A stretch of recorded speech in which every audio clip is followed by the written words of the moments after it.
주님의 위대한 능력은 십자가에서 끝나지 않으셨습니다. 부활로 이어졌습니다. 믿으십니까? 이 시간 그 부활의 능력을 우리에게 주신 그 하나님, 그 하나님의 사명을 따라 이제는 우리가 그 부활의 능력으로 세상을 향해 나아가겠노라고 우리가 결단하며 이 믿음의 찬양 한 번 더 선포합니다.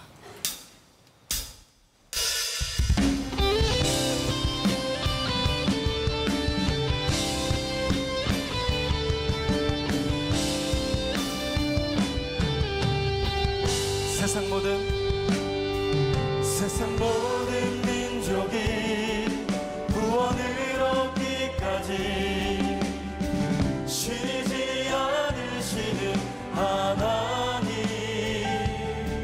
주의 심장 가지고 우리 이제 일어나 주 따르게 하소서. 세상 모든 육체가 주의 영광 보도록 우릴 부르시는 하나님, 주의 손과 발 되어 세상을 치유하며 주 섬기게 하소서.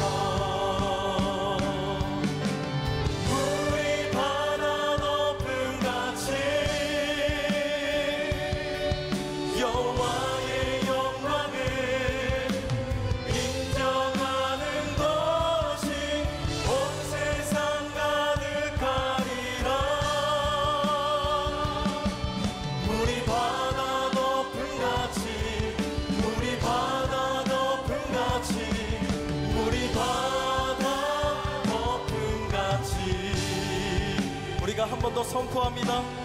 세상 모든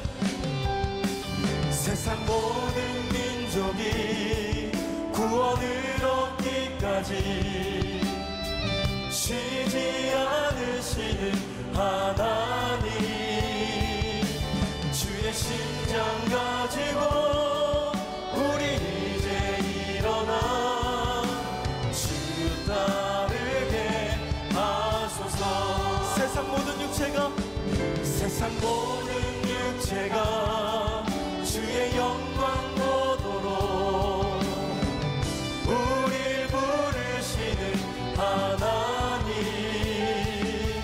주의 손과 발 되어 세상을 치유하며 주 섬기게 하소서. 고백합니다.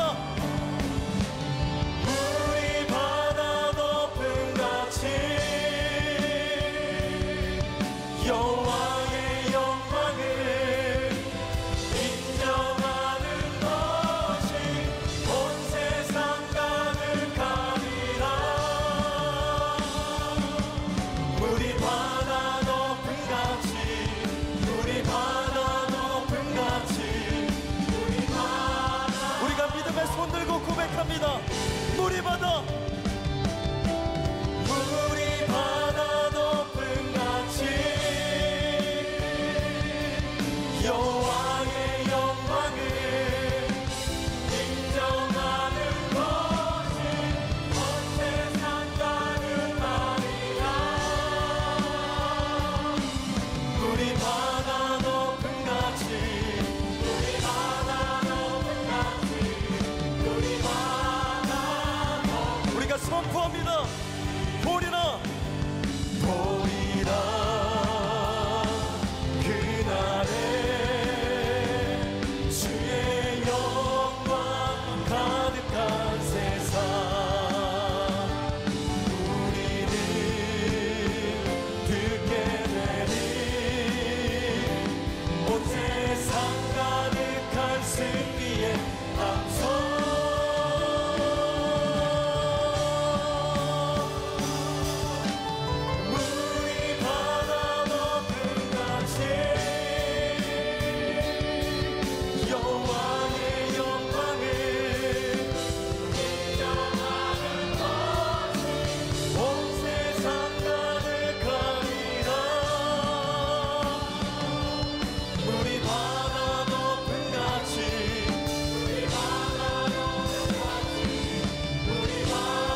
예수로 사네 그 힘으로 서네 예수와 가네 그의 길로 걷네 그 안에서 보네 그 영광을 보네 예수로 우리가 마지막으로 두 손 높이 들고 예수로 사네 예수로 사네 그 힘으로 서네 예수와 가네 그의 길로 걷네 그 안에서 보네 그 영광을 보네 예수로 다 같이 주실 말씀을 기대하며 함께 합심으로 기도합니다.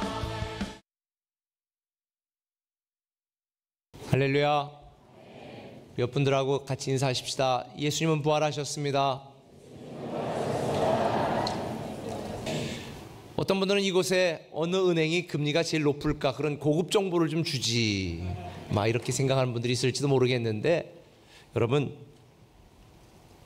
빈 상자가 여러분들에게는 별 볼 일 없는 선물인지는 모르지만 이 안에 들어있는 예수 그리스도, 그분은 빈 무덤을 남기시고 부활하신 예수 그리스도는 자기의 전 인생을 걸고 예수님을 쫓았던 제자들에게는 최고의 선물이었습니다.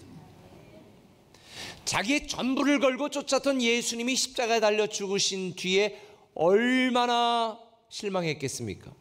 근데 그 주님이 다시 부활하셨다, 사셨다, 이건 그들에게 있어서 이루 말할 수 없는 인생 선물이었습니다. 오늘 본문은 이렇게 시작합니다. 이날 곧 안식 후 첫날 저녁 때에. 여러분, 안식 후 첫날 저녁이 되었습니다. 그런데 안식 후 첫날 새벽에 어떤 일이 있었나요? 막달라 마리아와 여인들이 안식 후 첫날 어디를 찾아갔었어요? 무덤을 찾아갔었습니다. 그곳에 누가 있었나요? 아무도 없었습니다. 빈 무덤을 남기고 예수 그리스도가 부활하셨습니다. 이 소식을 들은 여인들은 뛸 듯이 기뻤습니다. 그러니 집으로 가서 자기의 주변 사람들, 제자들에게 예수님이 다시 살아나셨다, 빈 무덤이더라, 천사가 그렇게 말했다, 얼마나 마음이 흥분되었겠습니까? 그런데 참 이상한 일이 있습니다. 저 같으면 그 소식을 듣자마자 야, 예수님이 다시 부활했대, 다시 살아나셨대, 이러고 막 나와서 소리 질렀을 것 같은데, 당연히 기뻐해야 될 제자들의 반응이 엄청 이상합니다. 19절에 보니까 이렇게 되어 있습니다. 제자들이 유대인들을 두려워하여 모인 곳에 문들을 닫았다. 예수님이 부활했다는 소식을 듣고도 여전히 그들은 문을 닫고 골방에 숨어 있었습니다. 이유가 있었습니다. 뭐 때문에? 유대인들을 두려워했습니다. 살기 등등한 채 예수님의 제자들을 잡아 죽이려고 돌아다니는 이 유대인들의 눈에 뜨면 나는 죽을지도 몰라, 우리 애도 잡혀갈지 몰라. 예수님이 부활했다는 소식을 듣고도 믿고도 알고도 대부분의 제자들은 골방에 숨어 두려움 속에 떨고 있었습니다. 자신의 안전과 자식들의 안위를 걱정하면서 숨어 있었습니다. 근데 누가 여러분들 중에 이분들에게 돌을 던질 수 있을까요? 여러분들 중에 이분에게, 이 제자들에게 돌을 던질 수 있는 자격이 있는 분은 아무도 없습니다. 왜 그런 줄 아세요? 사실 오늘날 많은 성도들이 이렇게 살고 있거든요. 예수 그리스도가 다시 살아나셨다라고 하는 이 부활에 대한 소식을 압니다, 들었습니다, 복음을 알았습니다, 믿습니다. 그런데도 여전히 좌절하고 낙담하고 우울해하고 자기만의 골방에 갇혀서 교회는 오지만 여전히 슬픔 중에 있는 성도들이 꽤 있습니다. 오늘 많은 성도들이 예수님을 믿습니다. 그런데 교회 안에만 남아 있습니다. 자기 집에서만 예수 믿습니다. 교회 안에서 예수님은 부활하셨다, 다시 살아나셨다, 이렇게 찬양합니다. 그리고 나가서는 딱 나가는 순간 시트미를 뚝 뗍니다. 자기는 전혀 아무 일도 없었던 것처럼, 예수님과 관계없는 것처럼 시침이 뚝 뗀 채 살아가는 사람들을 봅니다. 제자들과 뭐가 다릅니까? 부활하신 예수 그리스도를 믿고 알았다면 골방으로 나가 예수님은 다시 살아나셨다, 우리는 외쳐야 되는 게 아닙니까? 말해야 되는 거 아닙니까? 자랑스러워야 되는 거 아닙니까? 당당해야 되는 거 아닙니까? 근데 오늘 많은 성도들이 부활하신 예수를 믿으면서도 왜 이렇게 위축되어 있습니까? 왜 여전히 슬픔 중에 있습니까? 왜 여전히 두려움 중에 있습니까? 어떻게 하면 부활하신 예수 그리스도를 내가 더 잘 섬길 수 있을까? 착한 근심 대신에 어떻게 하면 나는 소리 소문 없이 주님이 주시는 복만 잘 받아 챙길까라고 하는 나쁜 근심만 가지고 있습니다. 그러나 여러분 분명히 알아야 될 게 있습니다. 이 세상에 여러분이 들어야 될 그 어떤 고급 정보나 소식보다 더 중요한 소식은 복음입니다. 굿뉴스, 좋은 소식, 예수 그리스도가 다시 부활하셨다. 왜냐하면 부활하신 예수 그리스도만이 오직 우리 인생의 유일한 길이요 해답이고 열쇠이기 때문입니다. 이걸 알았던 예수 그리스도, 그 증거가 오늘 본문에 보면 3번이나 등장하는데, 예수님께서 19절, 21절, 26절에 보니까 제자들에게 나타나실 때마다 제일 먼저 하신 말씀이 있습니다. 무슨 말씀인 줄 아세요? 너에게 평강이 있을지어다. 너에게 평강이 있을지어다. 왜 제자들을 만난 첫 번째 말이 평강이 있을지어다 일까요? 예수님만이 모든 상황과 환경의 해결책이기 때문에, 예수님이 없는 인생은 아무런 의미가 없기 때문에, 부활하신 예수님이 나타나시고 함께 하셔야 우리의 모든 문제가 풀리기 때문에, 그리고 두려움 속에 있고 괴로움 속에 있는 제자들에게 진정한 평안은 예수님만이 주실 수 있기 때문에 예수님이 나타나셔서 너에게 평안이 있을지어다 라고 말씀하는 것입니다. 오늘 설교의 제목은 착한 선물, 새로운 생명의 시작입니다. 부활하신 예수 그리스도가 우리 인생의 최고의 선물이고, 부활하신 예수 그리스도가 새로운 생명을 시작하게 만드시는 하나님의 능력이 되는 것을 믿으시길 바랍니다. 그래서 부활한 예수님은 골방에 숨어서 두려움과 패배감과 심지어 예수님을 배신하고 도망쳤다라고 하는, 아니 예수님이 부활하신 걸 알고도 이렇게 두려움 속에 숨어있는 자기 자신들에 대한 그 연약함, 심지어 죄책감 속에 평안을 잃어버린 채 떨고 있는 제자들, 그 제자들에게 주님이 가셔서 내니 안심해라, 평안해라 말합니다. 그때 예수님을 만나고 제자들은 비로소 기뻐할 수 있었습니다. 이렇게 기뻐하는 제자들, 그런데 이때 예상하지 못한 변수가 하나 등장합니다. 그곳에 없었던 도마가 제자들을 만나 말합니다. 야, 예수님이 부활했다고 무슨 헛소리 하냐? 난 절대로 예수님을 안 믿어. 어쩌면 도마는 예수님이 생전에 살아계실 때에 죽은 나사로를 살리러 가자, 모든 사람이 두려워 있을 때 도마가 뭐라고 말했습니까? 야, 우리 주님과 함께 죽으러 가자. 이 정도로 열심을 냈었는데 어떻게 우리를 버리고 우리 희망과 기대를 저버리고 십자가에 죽을 수 있어? 그리고 이제 살아났다고 뻥치고 있네. 나 절대 안 믿어. 아마도 예수님에 대한 기대감이 상실감으로 가득 찼던 도마, 어쩌면 여러분들 중에 그런 분이 있을지도 모르겠습니다. 내가 그토록 어려울 때 주님께 매달리고 다가갔는데 주님이 나에게 해준 게 뭐가 있어? 나 절대 앞으로 예수 안 믿을 거야. 의외로 그렇게 실족한 분들을 보게 되어집니다. 그런데 27절에 예수님께서 나타나셔서 이런 도마에게 이렇게 말씀하십니다. 도마에게 이르시되 내 손가락을 이리 내밀어 내 손을 보고 내 손을 내밀어 내 옆구리에 넣어보라. 그리하여 믿음 없는 자가 되지 말고 믿는 자가 되라. 믿음 없는 자가 되지 말고 믿는 자가 되라. 여러분들 중에도 교회는 나오지만 하나님에 대한 기대감이 상처가 되어 교회는 안 나올 수 없고 나오지만 여전히 도마처럼 나 그분 안 믿을 거야, 나 적당히 믿을 거야, 이렇게 굳게 결심하고 있는 분들이 있을지도 모르겠습니다. 그러나 믿음 없는 자가 되지 마시고 믿는 자가 되시기를 예수님의 이름으로 축원합니다. 그런데 여러분들 중에는 아이고 나도 도마처럼 주님이 나타나가지고 뭐 만져봐라, 만져보고 확인해서 그러면 나도 믿을 수 있을 것 같다 라고 생각하는 분들이 있을 것입니다. 그런데 그런 분들을 위해서 예수님께서 오늘 뭐라고 말씀하신 줄 아세요? 29절 한번 읽어볼까요? 시작. 예수께서 이르시되 너는 나를 본고로 믿느냐? 보지 못하고 믿는 자들은 복되도다 하시니라. 보지 못하고 믿는 자들이 복되다. 너는 나를 보았기 때문에 믿냐? 근데 보지 못하고 믿는 자들이 복되다. 저와 오늘 여러분에게 하는 주님의 음성입니다. 많은 사람들이 보여주면 믿겠다고 말합니다. 근데 제가 이번 집회 때 말했습니다. 보여달라고 말합니다. 보여주면 의심합니다. 결국 믿음은 보느냐 안 보느냐가 중요한 게 아니라 내가 믿느냐 안 믿느냐가 중요한 것입니다. 주님은 말합니다. 보지 않고 믿는 자가 복되도다. 보지 않고 믿는 저와 여러분들이 복된 줄 믿으시면 아멘. 결국 예수님의 부활을 확인한 도마는 이렇게 고백합니다. 도마가 대답하여 이르시되 나의 주님이시요 나의 하나님이십니다. 여기서 주님이라는 말은 헬라어로 퀴리오스, 당시 노예가 생사여타권을 가진 주인을 부르는 말이 퀴리오스입니다. 여기에 첫 글자를 대문자로 쓰면 황제에게 하는 말입니다. 나의 왕이시여 나의 주인이시여. 이게 도마의 고백입니다. 누구에 대한? 예수님에 대한. 그리고 더 나아갑니다.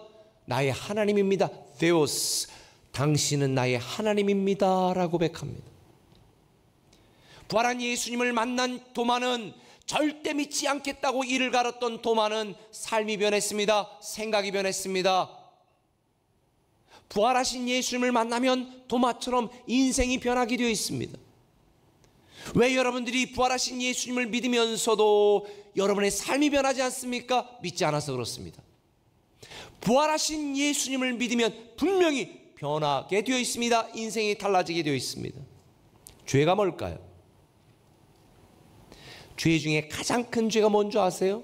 요한복음 16장 9절에 예수님은 말씀하셨습니다. 죄에 대하여라 함은 너희가 나를 믿지 않는 것이다. 죄 중에 가장 큰 죄는 예수님이 부활하신 것을 믿지 않는 것입니다. 죄 중에 가장 큰 죄는 예수님이 내 인생의 주인이 되신다는 것을 믿지 않는 것입니다. 죄 중에 가장 큰 죄는 예수님이 나의 하나님이라고 고백하지 않는 것입니다. 이 부활신앙이 여러분을 살립니다. 이 부활신앙이 여러분에게 능력이 됩니다. 저는 상실감, 패배감, 좌절감, 두려움 속에 있는 제자들이 부활하신 예수를 만나고 변화된 것처럼 오늘 저와 여러분들에게 이 부활하신 예수 그리스도의 능력이 함께하기를 예수님의 이름으로 축원합니다. 이렇게 우리가 부활신앙을 갖게 되면 우리가 변화되어지는 첫 번째는 이겁니다. 죄인에서 의인으로 변화됩니다. 한번 따라합시다. 죄인에서 의인으로. 죄인에서 의인으로 변화되기 때문에 우리는 죄인에서 의인으로 살아가야 됩니다. 우리가 부활하신 예수 그리스도를 믿는 순간에 죄인의 신분에서 우리는 의인의 신분으로 변합니다. 영원히 죽을 수밖에 없는 육적 존재에서 생명을 소유하고 영원히 살아가는 영적 존재로 바뀌는 것이 부활하신 예수님을 믿은 뒤에 일어나는 첫 번째 사건입니다. 예수 그리스도는 우리를 영생을 누리게 하시는 위대한 선물입니다. 선물이라는 단어는 영어로 gift인데 gift라고 하는 이 단어를 기독교적인 용어로 뭐라고 말하는 줄 아십니까? 은혜라고 말하는 것입니다. 최고의 선물이신 예수 그리스도는 우리에게 은혜입니다. 우리는 예수 그리스도의 은혜로 죄인에서 의인이 되었습니다. 여러분 질문 하나 해볼게요. 여러분 왜 죽어요? 늙어서? 병들어서? 재수 없어서? 아니에요. 이 땅에 있는 모든 사람은 다 죽습니다. 죽는 이유는 한 가지입니다. 죄라고 하는 병에 걸렸기 때문입니다. 죄라고 하는 치명적인 병에 걸렸기 때문에 이 땅에 있는 모든 사람은 다 죽습니다. 로마 3장 23절에 모든 사람이 죄를 범하였다. 로마서 6장 23절에 죄의 싹은 사망이다. 죄가 사망을 가져오는 것입니다. 죄라고 하는 치명적인 질병이 우리 모두를 죽게 만드는 것입니다. 죽으면 끝이지 뭐 그랬으면 너무 좋겠어요. 저도 죽음이 끝이라면요 아주 편하게 살고 싶어요. 그런데 히브리서 9장 27절에 뭐라고 말했습니까? 한 번 죽는 것은 사람에게 정하신 것이 그 후에는 심판이 있다는 거예요. 우리가 죄라는 질병에 걸려서 다 죽는데 죽음 다음에 하나님께서 심판하시고 악인은 지옥으로 의인은 천국에서 영원히 살도록 만드는 거예요. 우리는 어디에서 영원히 사느냐만 다른 것이지 다 영원히 삽니다. 지옥에서 영원히 살 거냐 천국에서 영원히 살 거냐. 그래서 우리는 이 땅을 살아가는 동안에 죄라고 하는 질병을 치료해야 되는데 그 죄라고 하는 질병을 치료할 수 있는 유일한 대안이 있습니다. 예수 그리스도. 우리의 모든 죄를 지고 십자가 달려 죽으신 예수 그리스도를 믿는 믿음이 최고의 치료제입니다. 그리고 예수 그리스도를 믿고 구원받은 하나님의 자녀가 의인이 되면 의인으로 살아갈 수 있도록 힘을 주시는 것이 부활하신 예수 그리스도입니다. 여러분들 중에 아내 등살에 교회 나오는 분이 있다면 오늘 여러분의 개인적인 구주로 예수 그리스도를 영접하시기 바랍니다. 여러분의 죄를 위해 십자가 달려 죽으셨고 부활하신 예수님처럼 우리도 죽지 않고 영원히 살게 되어지는 것.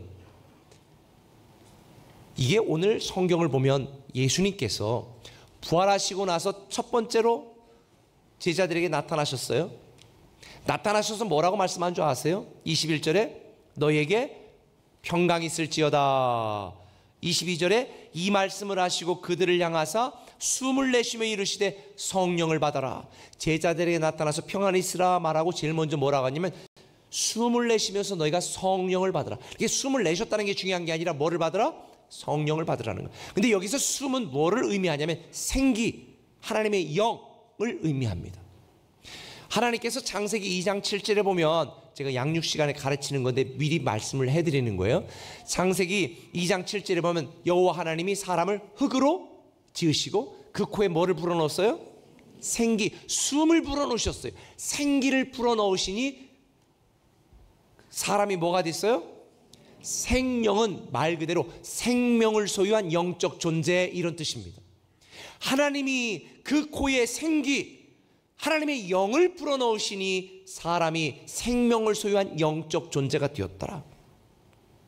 흙으로 만들어 아무 쓸모없던 형체만 있던 사람에게 생기를 불어넣으시니 사람이 생명이 되어 하나님과 소통하고 교통하며 영원히 살 수 있는 이 축복과 특권을 누리게 되었는데, 그런데 인간이, 아담이 하나님과 같아지려고 하는 그 욕심과 죄 때문에 하나님께서 벌하시고 그는 어떻게 했어요? 죄를 짓게 되어졌습니다. 죄가 뭐냐면 내가 하나님이 되려는 게 죄예요. 하나님 없이 내가 왕으로 살려고 하는 게 죄예요. 이 죄라고 하는 질병에 딱 걸리는 순간 인간은 에덴에서 쫓겨나 동편 노땅, 노시라고 하는 땅의 이름은 고통과 한숨과 좌절이 가득한 땅이라는 의미거든요. 하나님을 떠나 내 마음대로 살려고 하는 그 순간, 죄라고 하는 질병에 걸린 순간 인간은 고통과 눈물이 오게 되어진 거예요. 그래서 죄를 지은 인간들을 향한 하나님의 말씀이 창세기 6장 3절에 나옵니다. 굉장히 중요한 말씀이에요. 같이 읽어보겠습니다. 시작. 여호와께서 가라사대 나의 신이 영원히 사람과 함께 있지 아니하리니 이는 그들이 육체가 됨이라. 뭐가 함께하지 않겠다고? 하나님의 신, 하나님의 영이 사람과 하지 않겠으니 이제부터 사람은 하나님의 영이 떠나가니 뭐가 되었더라? 육체. 육체는 뭐예요? 육적인 존재가 됐다는 거예요. 육체가 되었다는 말, 히브리어로 먼지, 티끌, 흙, 이런 의미입니다. 하나님이 영이 떠나간 우리 인간은 먼지와 티끌 같은 하찮은 존재가 되어 죄라는 질병 때문에 살지만 결국은 목숨이 끊어지면 흙으로 돌아가고 썩 없어지고 그리고 지옥에서 영원히 사는 존재가 된다는 것. 이런 인간을 보신 하나님이 너무나 불쌍히 여기셔서 하나님이 세상을 이처럼 사랑하사 누구를 보내셨어요? 독생자를 보내시고 누구든지 그를 믿는 자마다 멸망치 않고 영생을 얻게 하는 축복을 주셨으니 곧 십자가 달려 죽으신 예수 그리스도를 믿는 믿음으로 우리는 죄인에서 의인이 되는 줄 믿으시길 바랍니다. 그리고 다시 부활하신 예수 그리스도를 믿는 순간 우리는 의인답게 의인의 축복을 누리며 살아가는 것입니다.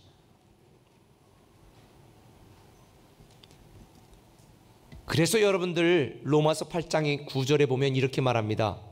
만일 너희 속에 하나님의 영이 거하시면 너희가 육신에 있지 아니하고 영에 있나니 누구든지 그리스도의 영이 없으면 그리스도의 사람이 아니니라. 여러분이 예수 그리스도를 믿는 순간 하나님의 영이 여러분 안에 인드웰링 하십니다. 임하십니다. 성령께서 여러분의 하나님의 자녀인 것을 인치십니다. 성령이 여러분의 하나님의 자녀인 것을 보증하십니다. 그래서 우리는 의인이 된 거예요. 성령이 임하시면 죄인에서 의인이 되고 사망에서 생명으로 죽음에서 영생을 누리게 되는 줄 믿으시면 아멘. 그래서 최고의 선물, 착한 선물 예수 그리스도는 우리에게 새로운 생명의 시작이 되는 것입니다. 이런 예수 그리스도를 선물로 받은 저와 여러분은 어떻게 살아야 된다? 의인으로 살아가야 된다. 의인이 되었으니까 의인으로 살아가야지. 죄인에서 의인이 된 우리, 그런데 오늘 많은 사람들이 죄인처럼 살아갑니다. 의인이 되었으면서도 죄인처럼 살아갑니다. 이게 제자들의 모습이었습니다. 부활하신 예수님을 믿고 알고도 두려움 속에 떨었습니다. 그래서 예수님께서는 제자들 향해 숨을 내쉬면서 성령 받으라. 왜? 성령이 임하시면 우리가 권능을 받고 하나님의 자녀처럼 살아갈 수 있거든요. 성령님이 언제 오셨습니까? 오순절날 이 땅에 오셨습니다. 예수님이 승천하시고 오순절날 성령님이 이 땅에 오셔서 그 뒤로 누구든지 예수 그리스도를 믿으면 성령님이 우리 안에 임하시고 우리는 하나님의 영을 소유한 하나님의 사람으로 살아가게 되는 것입니다. 어떤 분들은 예수님처럼 흉내내면서 숨을 내쉬며 성령 받으라 그러는데 성령은 물건이 아닙니다. 이때는 오순절날 성령님이 오시기 전이었기 때문에 예수님께서 성령을 받으라 그랬고, 오순절날 성령님이 오신 이후로는 성령 받으라고 말하는 적이 없습니다. 성령 충만을 받으라고 말했습니다. 이미 이 땅에 오신 성령님, 우리가 성령님이 우리 안에 임하시면 우리는 이 성령님이 우리의 생각을 지배하고 우리의 감정을 지배하고 우리의 인생을 지배할 수 있도록 성령께 우리를 내어드려야 되는데, 사람들은 성령을 소유한 하나님의 영을 소유한 하나님의 자녀임에도 불구하고 여전히 자기 고집과 생각과 주장으로 살아가니, 그래서 성경은 말하는 겁니다. 술 취하지 말라. 성령의 충만함을 입어라. 술 취하면 술의 지배를 받잖아요. 성령의 충만함은 성령의 지배를 받는 것입니다. 성령 충만보다 술에 충만한 분들은 오늘부터 성령 충만하시기를 바랍니다. 할렐루야. 그게 여러분이 사는 길이에요. 부활하신 예수를 믿고 죄인에서 의인이 되었는데 왜 여전히 우리는 죄인처럼 살아갑니까? 여러분이 얼마나 고귀한 존재인데 그래 술의 지배를 받습니까? 성령의 인도하심을 따라야지.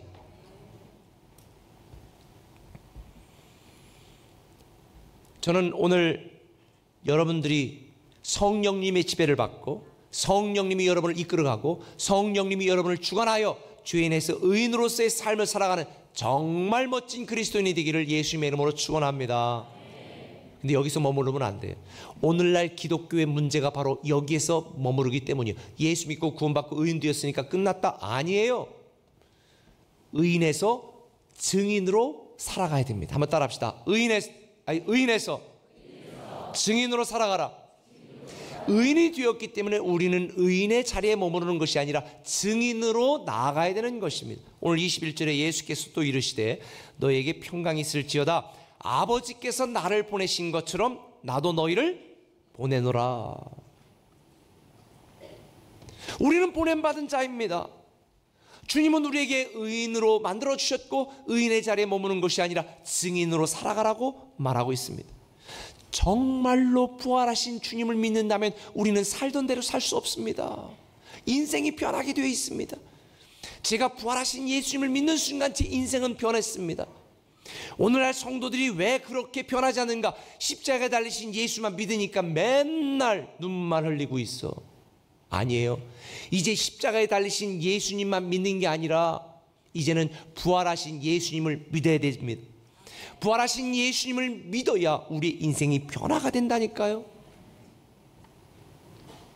부활하신 예수님을 믿으면 우리의 생각도 삶도 달라지게 되어 있습니다.